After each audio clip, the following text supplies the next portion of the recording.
나오신 모든 분들 환영합니다. 주님께 찬양드리기 위해 모두 일어서서 주님께 찬양 올려드리도록 하겠습니다.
원합니다. 그런 네. 주님을 찬양하기 원합니다. 그런 주님께 기도드리기 원합니다. 네. 주님 앞에 나갈 수 있게 도와주시옵소서. 주님 예수님 이름 한번 부르고 기도하도록 하겠습니다. 주여!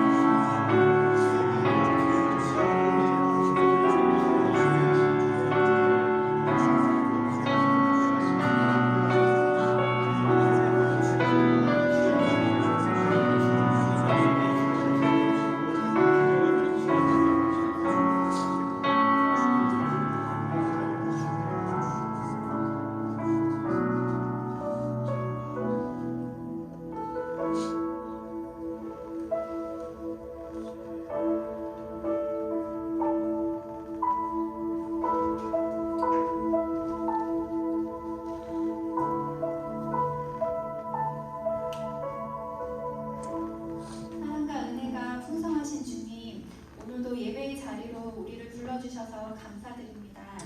주님의 크신 은혜와 사랑이 예배 가운데 또한 우리의 마음 가운데 임하여 주시옵소서. 지난 한 주간의 삶을 돌아봅니다.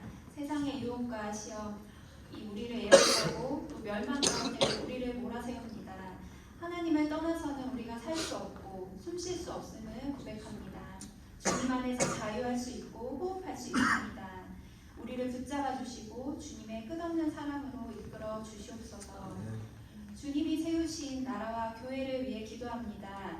주님 주시는 평안이 있게 하시고 또 주를 찾는 곳곳마다 십자가 예수 그리스도를 만나게 하시고 또 변화되는 나라와 교회 되게 하여 주시옵소서. 성도님들의 각 가정을 축복하여 주시고 특별히 다음 세대 또 우리 자녀들이 하나님을 경외하며 자기 길을 주님께 맡기며 모든 삶의 영역에서 주님을 인정하는 고백이 있게 하여 주시옵소서. 이 자리에 모인 청년들을 축복합니다. 바쁜 세상 속에서도 주님을 향한 마음을 잃지 않게 하시고 또 우리의 생각과 말과 행동이 주님께 향하게 하여 주시옵소서. 세상의 기준이 아닌 복음의 진리로 살아가게 하시며 각자의 삶의 자리에서 또한 빛과 소금이 되게 하여 주시옵소서. 특별히 작은 천국인 가정을 통해 또 서로를 향한 이해와 용서 또 배려와 존중이 넘치게 해주시고 가정을 통해 주님의 사랑이 흘러가게 하시고 복의 통로가 되게 하여 주시옵소서. 단위에 세우신 이용희 목사님께 성령 충만함으로 말씀 전할 수 있도록 함께하여 주시고 주님의 음성을 들을 수 있도록 또한 저희들의 마음을 열어 주시옵소서. 예배를 돕는 손길들, 마음들 주님 기억하여 주시고 사고 넘치는 주님의 은혜로 함께하여 주시옵소서. 아름다운 계절을 주신 하나님께 감사드리며 사랑이 많으신 예수님의 이름으로 기도드립니다.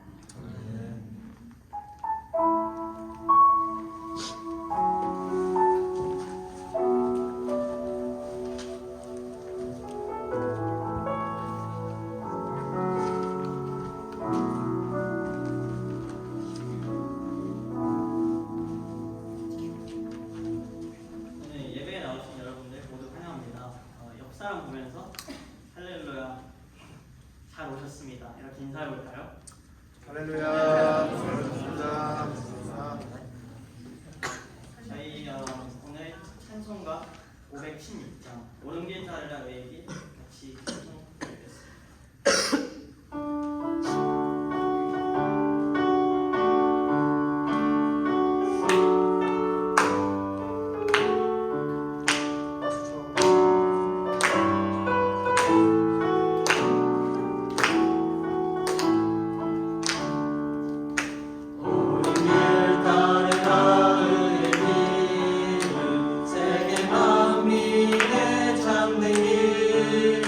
네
자리에 일어나셔서 주님의 말씀 봉독하도록 하겠습니다.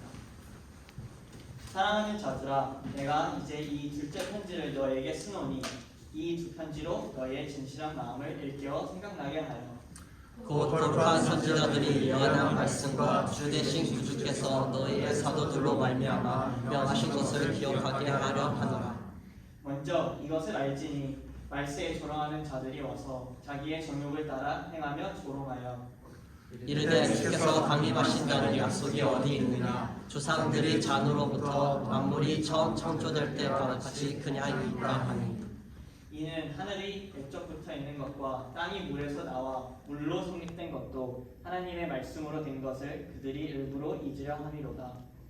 이로 말미암아 그때 세상은 물이 넘침으로 멸망하였으되 이제 하늘과 땅은 그 동일한 말씀으로 불사르기 위하여 모하신 바 되어 경건하지 아니한 사람들의 심판과 멸망의 날까지 보존하여 두신 것이니라. 사랑하는 자들아 주께는 하루가 천년 같고 천년이 하루 같다는 이 한 가지를 잊지 말라. 주의 약속은 어떤 이들이 더디다고 생각하는 것 같이 더딘 것이 아니라 오직 주께서는 너희를 대하여 오래 참으사 아무도 멸망하지 아니하고 다 회개하기에 이르기를 원하시느니라. 그러나 주의 날이 도둑같이 오리니 그날에는 하늘이 큰 소리로 떠나가고 물질이 뜨거운 불에 풀어지고 땅과 그 중에 있는 모든 일이 드러나리로다. 이 모든 것이 이렇게 풀어지리니 너희가 어떠한 사람이 되어야 마땅하냐? 거룩한 행실과 경건함으로 하나님의 날이 말들을 바라보고 간절히 사모하라. 그날에 하늘이 불에 타서 풀어지고 물질이 뜨거운 불에 녹아지리라. 다 같이 공독하겠습니다. 우리는 그의 약속대로 우리가 있는 곳인 새 하늘과 새 땅을 바라보도다. 아멘. 살아계신 하나님의 말씀입니다. 이현희 목사님께서 나오셔서 오늘 조롱과 종말이라는 말씀 전해주시겠습니다.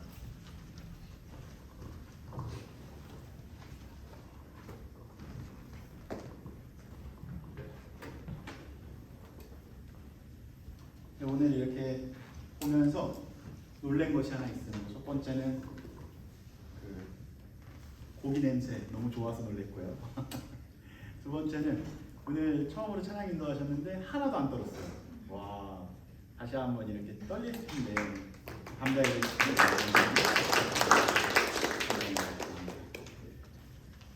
저는 떨리네요. 저는 잘 떠는 것 같아요. 혹시 우리가 베드로후서 강해의 말씀을 계속 보고 있는데요. 오늘 베드로후서가 끝나고 다음 주까지 가면 베드로후서 강해는 끝이 납니다. 그래서 그 다음 주부터는 다시 창세기가 아니죠. 그 출애굽기 강해로 잠깐 돌아갔다가 또 신약으로 넘어올 예정입니다. 혹시 베드로전서도 강해가 끝났어요.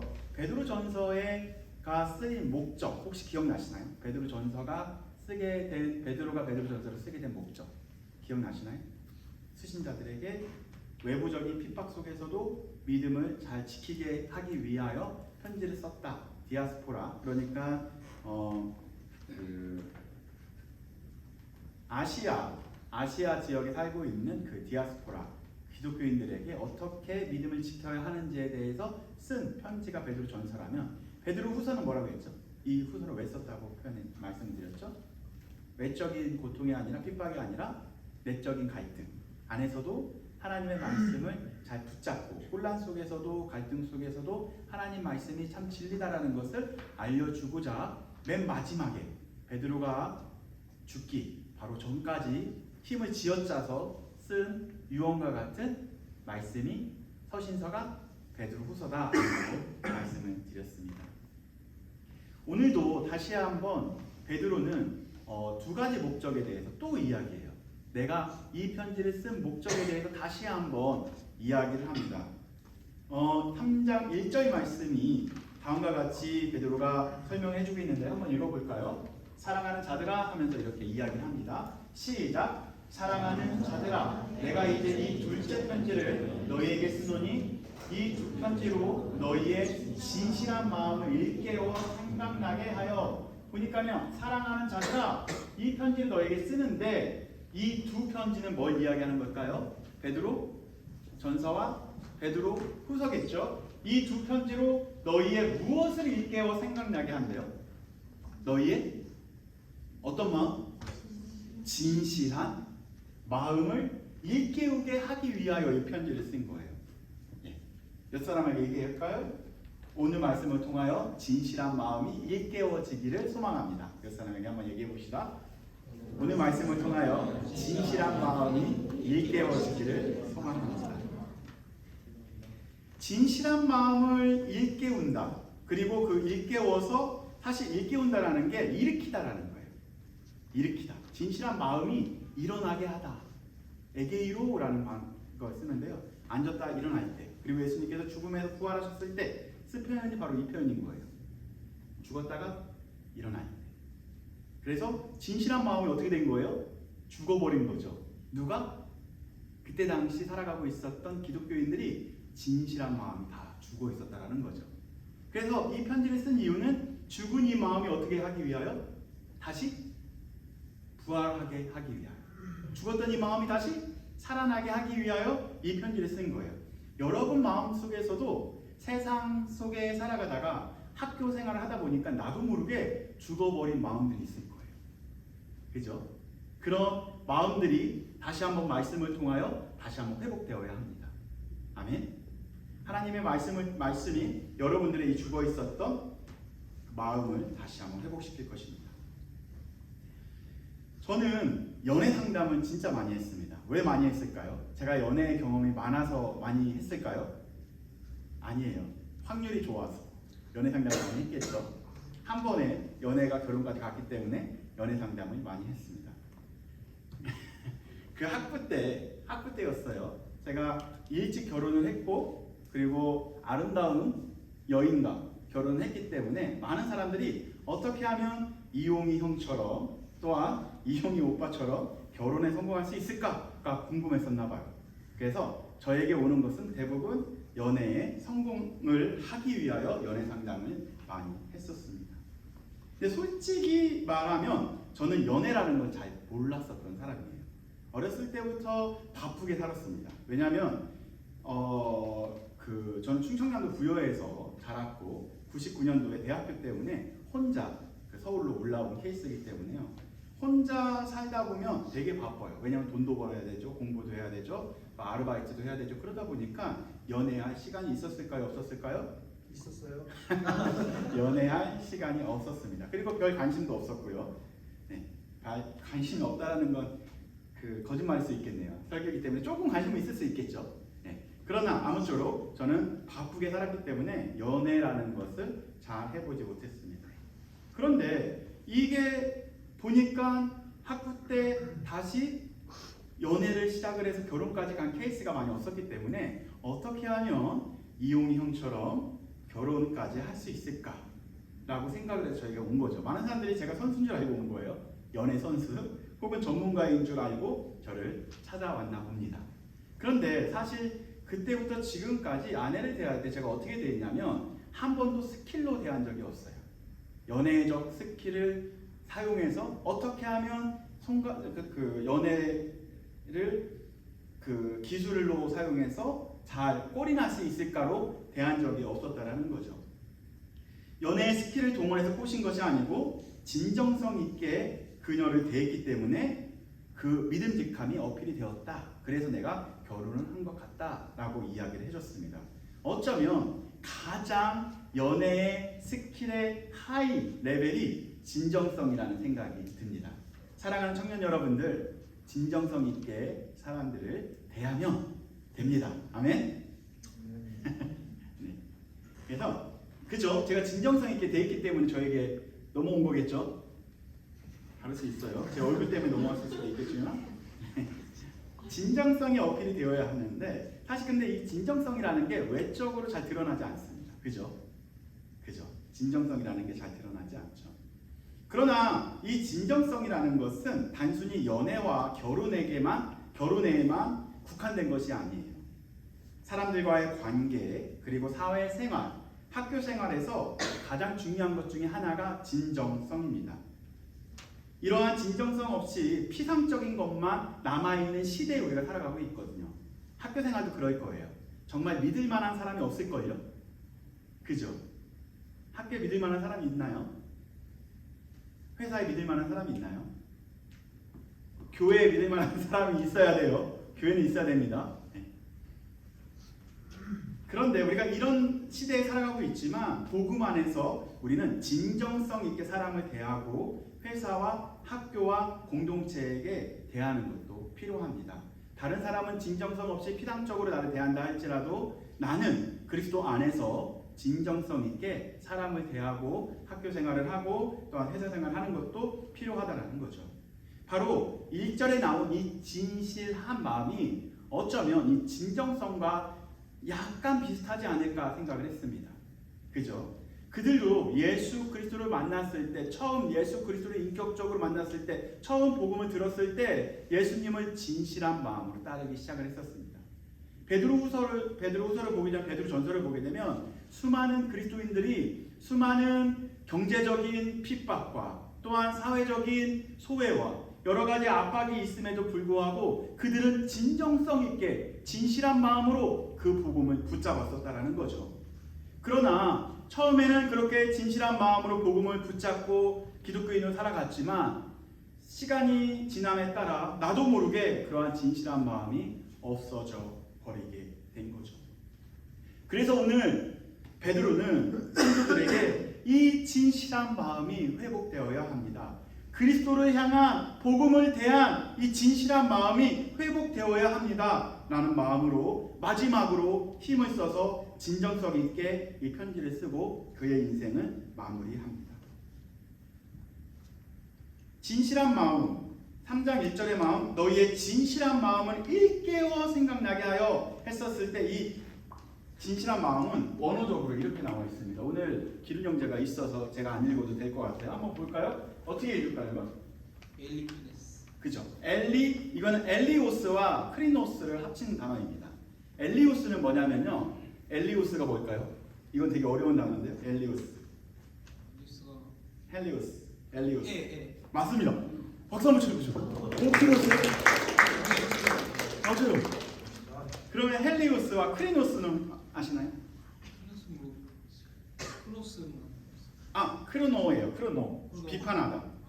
그러면 그 평가하다. 그러면 헬리오스와 크리노를 합친 합성을 하는 거죠. 진실한 마음이. 다시 말해 빛이 사람을 비쳤을 때 아무 흠도 없는 상태가 진실한 마음인 거예요. 햇빛이 강하게 여러분들 비칩니다.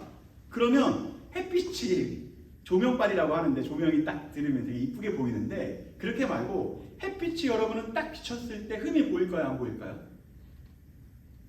보이겠죠. 진실한 마음이 이러는 거예요. 하나님 앞에 진실한 마음을 태양 아래서 비치는 그리고 평가하는 거예요. 얘는 여기가 흠이 있네, 여기가 흠이 없고 여기는 또 흠이 있고 그렇게 평가하는 게 엘리오스 크리노라는 거죠. 그죠? 그렇게 진실한 마음, 태양빛 아래에서 판단할 수 있는 그러한 순수함 혹은 진정성으로 해석할 수 있습니다. 가식이나 외식이 없이 순수한 마음, 진정한 마음, 깨끗한 마음을 표현할 때 쓰는 표현이 헬리우스 크리노라는 단어입니다. 왜 베드로는 이 헬리우스 크리노를 강조했었을까요? 계속 강조하다라는 것은 그만큼 헬리우스 크리노가 없었기 때문에 강조가 된 거겠죠. 그러면 그때 당시 그리스도인, 그때 당시 성도들은 진실한 마음이 없는 채 어떻게 신앙생활을 해왔다? 반대로 보면 되겠죠. 그죠? 흠이 없고 진정성 있게 신앙생활을 해온 것이 아니고 어떻게? 오히려 밝은 곳이 아니라 어두운 곳으로 가는 복음이 아니고 오히려 복음 외에 다른 것을 더 쫓아 자기의 욕망대로 살아갔다라고 볼 수 있는 거죠.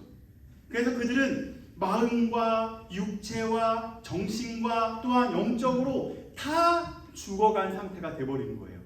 그래서 다시 한번 진실한 마음이 회복되기를 바라는 마음으로 이 편지를 쓰게 되었다로 보시면 되겠습니다. 흠이 많으면 사람들은 어디로 들어가려고 하냐면 어두운 곳으로 들어가려고 해요. 빛이 있는 게 싫은 거거든요. 하나님 앞에 서기 싫은 거거든요. 여러분들 한번 죄 지어 보십시오. 하나님 앞에 서기가 좋은지 계속 다른 곳으로 피해서 도망가려고 할 것입니다. 제 친구 중에 문신을 한 친구가 있어요. 문신. 제 친구 중에 있어요. 제 친구 중에 있는데 어렸을 때부터 같이 자란 친구예요. 제가 놀리기도 하는데 어쨌든 그 친구가 제가 아무리 가자고 해도 안 가는 곳이 있어요. 어딜까요? 네? 아니 교회는 가요. 교회는 가요. 교회는 갑니다. 어디를 안 갈까요? 네? 맞아요. 목욕탕은 안 가요. 그렇게 친하면 갈 수 있는데 대중 목욕탕은 안 가요. 나 그냥 집에서 씻을 때 왜 가자. 저는 대중 목욕탕을 좋아하는 사람이거든요. 한번 가자. 안 가요. 끝까지.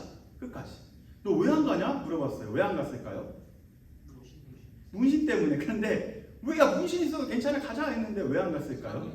문신이 아니 그것보다 멋있게 문신이 그려진 게 아니고 되게 창피하게 문신이 그려졌대요. 그래서 창피해도 못 가겠대요. 아니 멋있게 문신을 쫙 그렸으면 목욕탕에 갈 텐데 약간 어렸을 때 있잖아요. 호기심으로 그냥 딴 데 가서 그린 거예요. 그러니까 지울 수도 없고 이거를 보이기도 애매하고 해서 목욕탕은 안 간다고 합니다. 그렇게 숨기고 싶은 무언가가 사람에게 누구나 다 갖고 있다라는 거죠. 누군가에게 비치기 싫은 거예요. 보여주기 싫은 거예요. 그렇게 사람들은 무언가를 계속해서 피하려고 하고 보이기 싫어하는 상처가 누구에게나 있다라는 거죠. 베드로전서를 보게 되면 경제적으로 사회적으로 피해를 보아도 신앙을 지켰었던 성도들이었는데요. 하지만 그들은 시간의 감에 따라서 그러한 진실한 마음이 변질되었습니다. 처음에는 하나님 주님을 위해서 죽겠습니다라고 주님을 믿었지만 시간이 가다 보니까 그렇게 못 살겠더라고요. 그러면서 교회는 다니지만 복음과 멀어지는 그러한 생활을 하루하루 하게 되었습니다.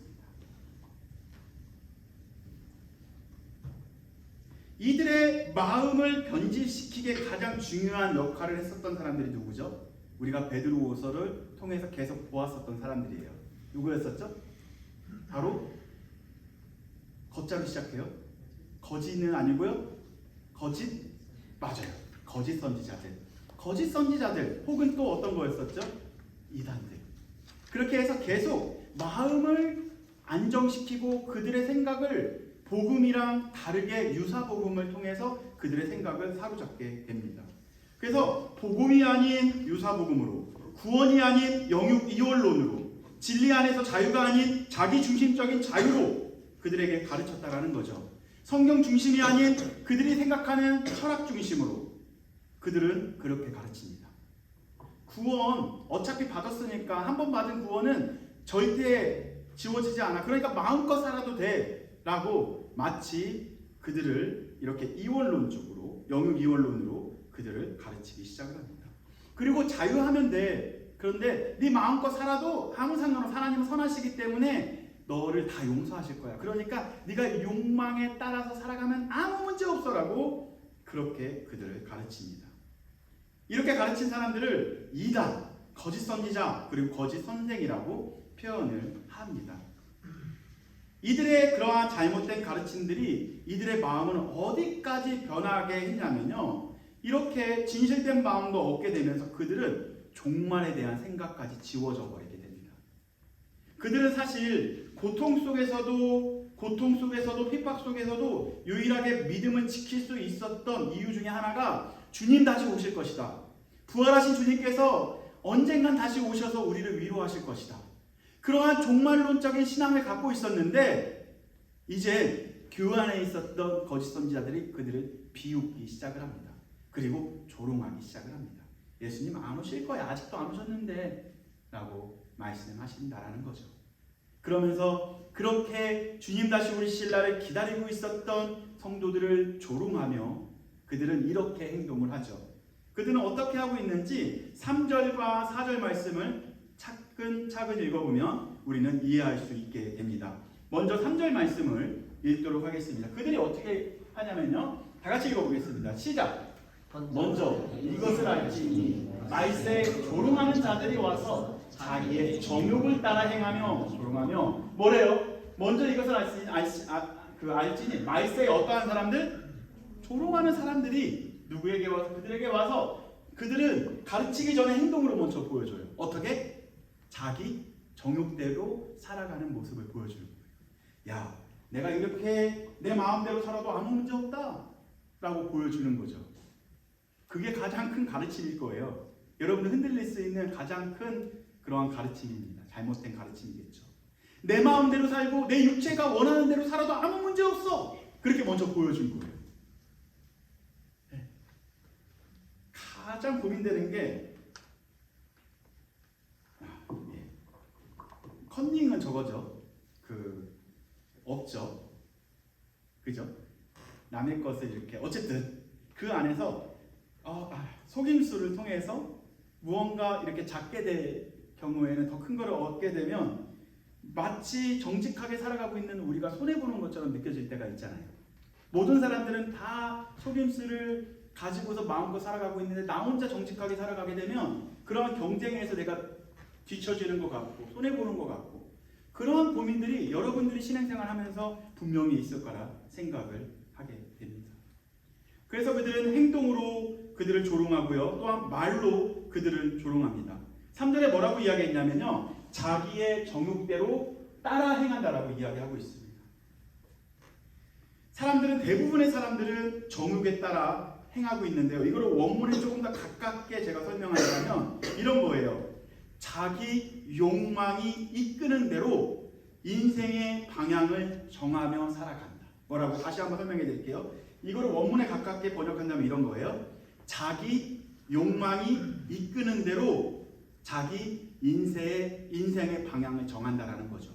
그리고 정한 그 인생에 따라서 자기가 살아가는 것이 오늘 본문을 조금 더 원문에 가깝게 해석한 것입니다. 그렇다면 그들의 삶의 기준이 뭔 거예요? 그들의 삶의 기준. 다른 게 아니고 그들의 삶의 기준, 조롱하는 사람들의 삶의 기준은 욕망이에요. 뭐라고요? 욕망. 욕망은 좋을 건가요? 나쁜 건가요? 욕망. 이것만 아시면 돼요. 그때 당시 가장 영향력이 있었던 철학 그룹이 두 그룹이 있었는데 하나는 영지주의적인 그룹이 있었고 또 하나는 애자로 시작하는 그런 그룹이었어요. 저번 주에 말씀드렸어요. 누구요? 맞아요. 에피쿠로스 학파. 그들에게 있어서 최고의 가치, 최고의 선은 뭘까요? 그들이 지향하는 가장 큰 선은 따라해볼까요? 쾌락이에요. 쾌락. 왜냐하면 그들은 우리가 존재가 원소로부터 시작이 되었다라고 생각을 해요. 그래서 우리가 죽으면 다 원자로 돌아간다고 생각을 하는 거죠. 그러니까 사후생애는 중요하지 않는 거예요. 예수님이 다시 오시는 거 중요하지 않는 거죠. 내가 사는 이 땅에서 내가 원하는 대로 나의 욕망대로 살아가면 되는 거예요. 그들이 말하는 것이 쾌락이 최고의 선이라고 가르치는 학파가 에피쿠로스 학파입니다. 그런데 그들은 중요한 것은 그냥 우리가 생각하는 것처럼 막 살질 않았어요. 에피쿠로스 학파의 사람들이 많이 매력을 느꼈었던 것은 그들은 정욕대로 살아가라고 하면서 어떠한 정욕을 가르쳤냐면 따라해볼까요? 절제된 정욕. 뭐라고요? 도덕적 정욕. 그들은 쾌락을 최고의 선을 어디서 찾아내냐면요. 도덕을 행할 때, 윤리적으로 살아갈 때, 절제를 했었을 때 더 큰 쾌락이 있다고 가르치는 거예요. 얼마나 매력적이에요? 그런 쾌락 갖고 싶지 않아요? 그냥 마음대로 살아가는 것이 아니라 절제된 절제된 쾌락을 가르치다 보니까 수많은 사람들이 그런 에피쿠로스 학파의 가르침에 매력을 느낀 거죠. 네, 그러나 중요한 것은 이런 거예요. 잘 보세요. 그들은 결국 그 가르는 기준이 뭐가 된 거예요? 도덕을 행하던 그리고 자기 마음대로 행하던 무엇을 따라 행했다고요? 자기 쾌락, 자기 욕망에 따라 절제하는 것도 자기 욕망에 따라 절제한 거고요. 또한 절제하지 않아도 자기 욕망에 따라 자기 욕망에 따라 절제를 한 거고요. 자기 욕망에 따라 절제를 안 한 거고요. 결국 그 기준점이 누가 되는 거예요? 자기 욕망이 되는 거죠. 그렇게 그 안에서 가르치기 시작을 합니다. 너의 욕망에 따라 너가 살아가는 것이 맞다. 주님 다시 안 오실 것이다. 라고 가르쳤다라는 거죠. 또한 그렇게 살아갔고 그러한 공격이 교회 안에 있었다라는 것이죠.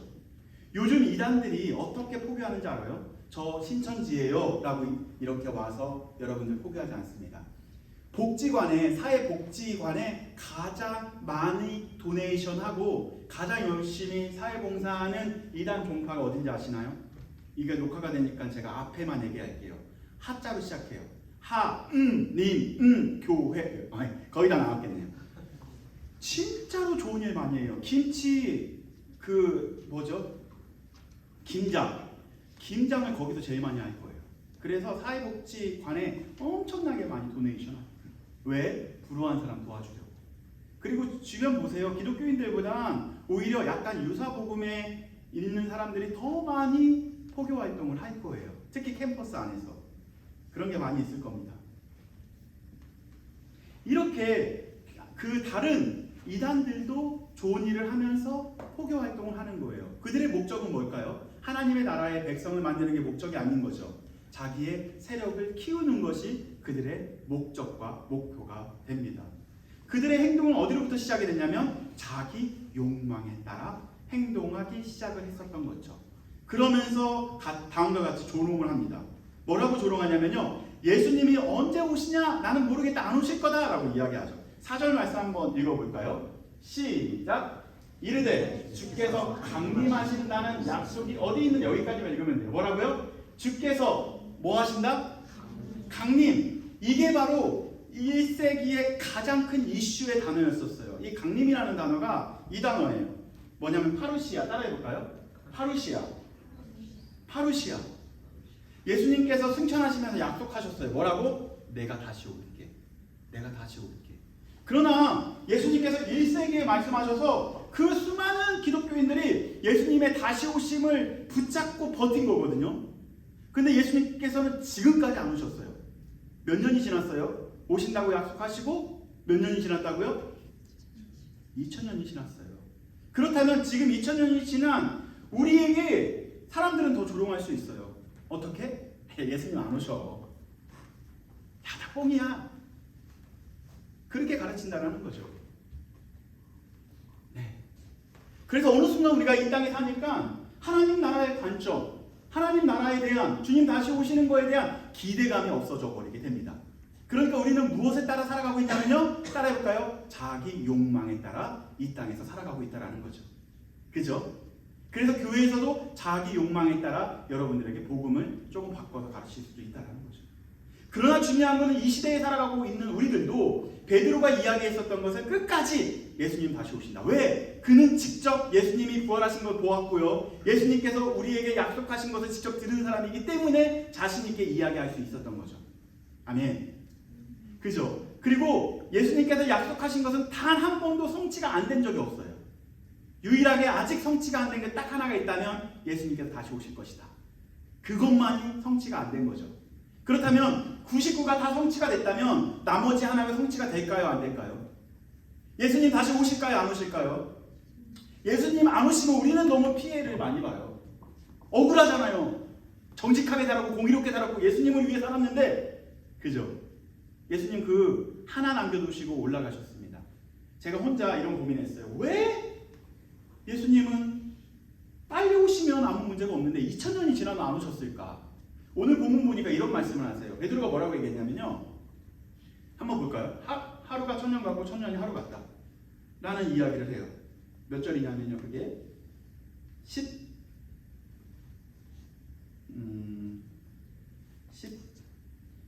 8절이다. 8절 말씀 한번 읽어볼까요? 8절 말씀 시작. 사랑하는 자들아 주께는 하루가 1000년 같고 1000년이 하루 같다는 이 한 가지를 잊지 말라.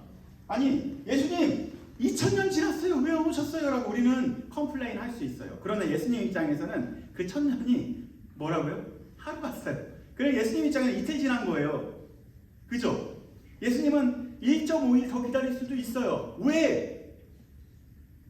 내가 궁금해서 하나님께 여쭤봤어요. 왜 아직 안 오셨어요? 라고 여쭤보니까 제가 항상 화장실에서 많이 여쭤보는데 이런 느낌이 들었어요. 너 때문에 아직 안 왔어. 제가 준비가 안 된 거예요. 하나님 나라의 백성을 따라해볼까요? 너 때문에 아직 안 왔어. 너 때문에 아직 안 왔어. 여러분 준비됐나요? 예수님 맞을 준비됐어요? 네. 내가 조금 더 예수님 사랑하는 사람으로 변화시키고자 하시는 예수님의 마음이 거기 숨겨져 있다는 거예요. 아멘. 너 조금만 더 준비해서 그리고 이 하나님 나라의 자녀로 너뿐만 아니라 너희 자녀들 그리고 네 주변에 있는 사람들 같이 나의 자녀로 행복하게 살아가야 되지 않겠어? 그런 마음이 생기더라고요. 누구 때문에 아직 안 오셨다고요? 나 때문에. 아멘. 2000년을 기다리신 이유도 용인 때문에 기다리셨어요. 아니 1979년도에 오셨으면 좋았을 텐데도 생각을 했거든요. 근데 예수님이 아직도 기다려주신 거예요. 왜냐하면 나 때문에 나의 죄성이 여전히 하나님 나라의 백성이 되기는 아직은 부족한 것이 아닐까라는 생각을 하게 됐어요. 그러나 우리 종말에 있어서 가장 중요한 평 하나만 보여드리고 오늘 설교를 마치도록 하겠습니다. 이게 수많은 종말로 여러분들을 종말로 예수님 오실 거야 금방 오실 거야라고 이야기를 들었을 때 휴거가 있고 여러분들을 폭력적으로 굉장히 그 이야기를 들었을 때 무서움이 생기잖아요. 그거 다 걸르면 돼요. 대부분 이단이다 생각을 하면 되고요. 가장 건강한 종말로는 이거예요. 따라해 볼까요? 이미 와 아직. 하나님의 나라는 예수님은 이미 오셨어요. 언제 오신 거예요? 2000년 전에 예수님께서 오신 거잖아요. 그죠? 그래서 그 전에 세례 요한이 하나님의 나라가 가까이 왔다라고 계속 외쳤어요. 마지막 선지자인 세례 요한이. 그건 바로 예수 그리스도를 말하고 있는 거예요. 하나님 나라가 2000년 전에 이미 왔어요. 아멘. 그러면 우리는 어디 살고 있냐면 이쯤 살고 있을 거예요 아마. 아니 여기 살 수도 있고요. 베드로는 어디 살았을까요?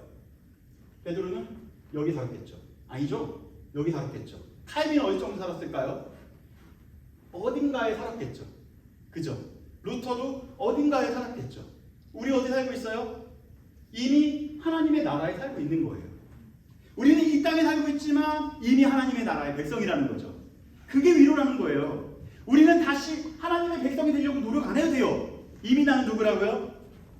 하나님의 백성이 됐다. 이런 긴장 가운데 우리가 살고 있다는 거예요. 그래서 오스터 쿨만이라는 사람은 D-Day와 V-Day로 나눴어요. D-Day는 뭘까요? 이미 그날이 왔는데 빅토리 데이는 아직 안 왔다라는 거예요. 저는 이걸 좀 더 쉽게 설명하기 위해서 이걸 한번 생각해 봤어요. 올림픽에서 드디어 여러분들이 1등을 했어요. 할렐루야. 우승을 했어요. 아직 무엇만 안 한 거예요? 세레모니만 안 한 거예요. 이미 1등을 했는데 뭐만 안 했다고요? 이것만 메달만 아직 수여식을 안 한 거예요. 우리는 수여식을 기다리면서 살아가고 있는 사람들이 바로 여러분이라는 거죠. 이미 승리한 사람, 이미 하나님의 나라의 백성. 할렐루야. 이게 종말을 기다리는 하나님 백성들의 마음가짐이라는 거예요. 이미 나는 하나님의 백성이 되었고 다시 오실 하나님의 나라를 기다리는 사람이 바로 여러분과 저라는 거죠. 아멘. 그래서 똑같아요. 베드로가 여기 있다면 우리도 이 어딘가에 있어요. 베드로나 우리나 똑같이 이미 하나님의 나라를 본 자고 그것 또한 다시 오실 하나님의 나라를 기다리는 사람이 우리라는 거죠. 많은 사람들은 조롱해요. 이 안에 있는 사람들, 네가 무슨 하나님의 나라의 백성이냐? 그냥 마음껏 살아라. 아니야. 우리는 이 땅에 살지만 우리는 하나님의 나라의 백성이기 때문에 세상의 가치를 따라가는 것이 아니고 하나님 나라의 가치로 살아가는 것이 우리야 라고 이야기하는 사람이 어디 있는 사람들? 이 안에 있는 사람들이라는 거죠. 아멘. 아멘. 이 안에 있는 사람들이 바로 저와 여러분입니다. 마지막으로 저는 가장 좋아하는 것이 이거예요. 따라해볼까요? 관계자의 출입금지. 관계자의 출입금지. 맥도날드에 가게 되면 항상 스태프 올리가 써 있더라고요. 거기 들어가면 어떻게 돼요? 위험해요.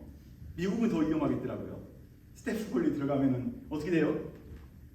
총 맞을 수도 있겠죠. 그러면 안 돼요. 절대 스태프 올리. 그래서 저는 이 스태프 올리를 좀 바꿔봤으면 좋겠다는 생각을 했어요.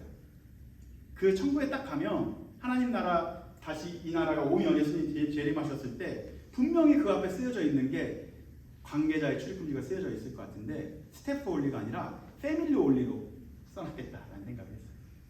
그죠? 이 땅에 살면서 하나님과의 가족, 하나님 나라의 자녀만이 들어갈 수 있는 공간이 하나님 나라라는 거죠. 이 땅에서 하나님 나라를 경험한 사람만이 하나님 나라를 다시 오실 하나님 나라를 경험할 수 있게 됩니다. 이 땅에서 하나님 나라를 경험하지 못한 사람이 어떻게 하나님 나라를 경험할 수 있겠습니까? 쟤 누구야? 외부인은 못 들어오는 거죠. 그래서 뭐라고요? 패밀리 얼리. 여러분들이 바로 하나님의 자녀이자 우리의 형제 자매입니다. 그런 차원에서 제가 여러분들에게 형제님, 자매님이라고 표현하는 거예요. 아멘? 네, 자매님 아셨겠죠? 자매님 아셨겠죠? 네.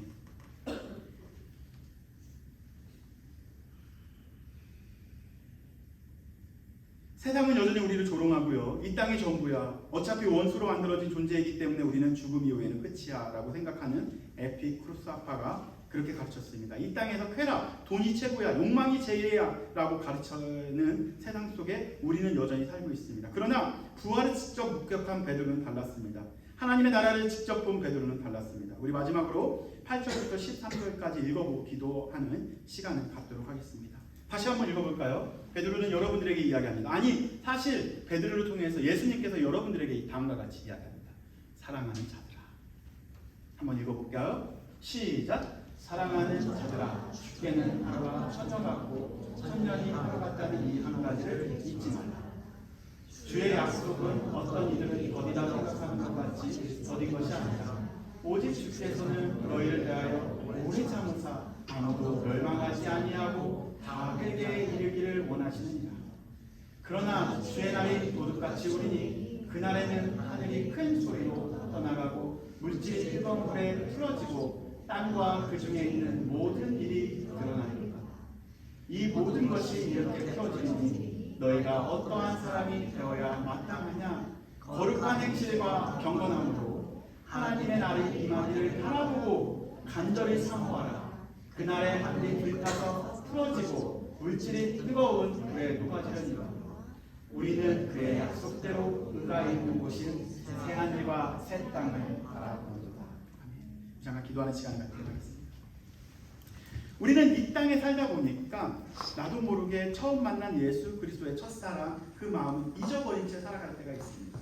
그래서 그 복음보다는 이 땅에서 주는 혜택과 이 땅에 주는 정말로 나의 욕망을 채울 수 있는 그런 쾌락이 더 크게 느껴질 때가 많이 있다는 거죠. 그러나 예수님이 가장 많이 아파하실 때는 하나님의 자녀가 하나님의 자녀답게 살아가지 못하고 방황하고 있을 때 찢어지도록 아파하십니다. 그래서 아직까지 안 오신 거거든요. 아파하시면서 오래 참으시다. 너 다시 하나님의 나라의 백성으로 다시 한번 나와 함께 이 땅에서 살아가야 되지 않겠느냐 라고 우리를 위해 주님께서는 조금씩 더 오래 참고 계시다는 거죠. 우리는 일주일을 또 살아갈 때 결단하고 나아가면 또 넘어짐을 경험합니다. 왜냐하면 세상은 그렇게 호락호락하지 않습니다. 수많은 것들이 좋은 것들이 여러분들이 넘어뜨리려고 많이 이렇게 유혹합니다. 더 좋게 이렇게 가르치고 있다는 거죠. 그러나 그러한 가운데서 우리가 잊지 말아야 되는 것은 내가 누구인지, 나는 이미 하나님의 나라의 자녀가 되었는데 그걸 모른 채 살아가고 있다면 다시 한번 하나님 앞에 오라고, 하나님 제가 다시 한번 하나님 나라의 자녀답게 살아가기를 원합니다. 일주일 또 살아가면 또 넘어졌지만 다시 한번 주님과 함께 일어나기 원합니다. 다시 한번 첫 마음에 행복되기 원합니다. 진실한 마음으로 다시 한번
UCT 워십방을 공지하도록 하겠습니다. 진행되는 모든 과정을 위해서 기도와 동참 부탁드립니다. 뉴라이프 선교협의회 NLMA에서 캄보디아 단기 선교대원을 모집합니다. 일정은 2026년 1월 25일부터 2월 5일이고 사역 내용은 이제 전도, 도시선교, 마을사역, 국제학교 사역, 의료 사역이 있습니다. 관심 있는 분들은 이제 이용 목사님에게 문의해 주시면 감사하겠습니다. 라이브 정보는 아래와 같습니다. 이제 이와 유펜 UCT에서 타시는 분들 참고해 주시기 바랍니다. 네, 다음 교회 소식 마치도록 하고 저희 하나님의 사랑이 찬양 부르면서 서로를 축복하는 시간을 가졌으면 좋겠습니다. 하나님의 사랑이 당신의 삶 가운데 가득하기를 축복합니다. 하나님의 은혜가 우리 가운데 가득하길 기도합니다. 가득하길 기도합니다. 가득하길 기도합니다.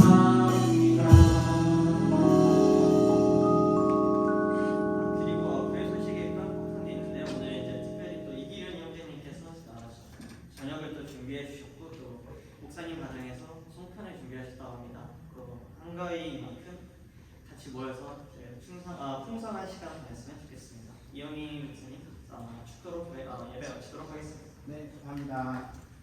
네, 또 한 가지 말씀드리자면요. 식사가 끝나시고 여기 다시 올라오셔서 오늘 배틀을 할 거예요. 윷놀이 배틀을 해서 1등에게는 푸짐한 상품까지 드리도록 하겠습니다.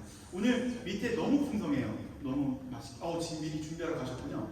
축도해야 되는데 빨리 축도 끝내고 같이 내려가도록 하겠습니다. 이제는 우리 주 예수 그리스도의 은혜와 무한한 하나님의 사랑과 성령의 감동 감화하심이 지금부터 우리들 머리 위에 영원까지 함께 있을지어다. 아멘.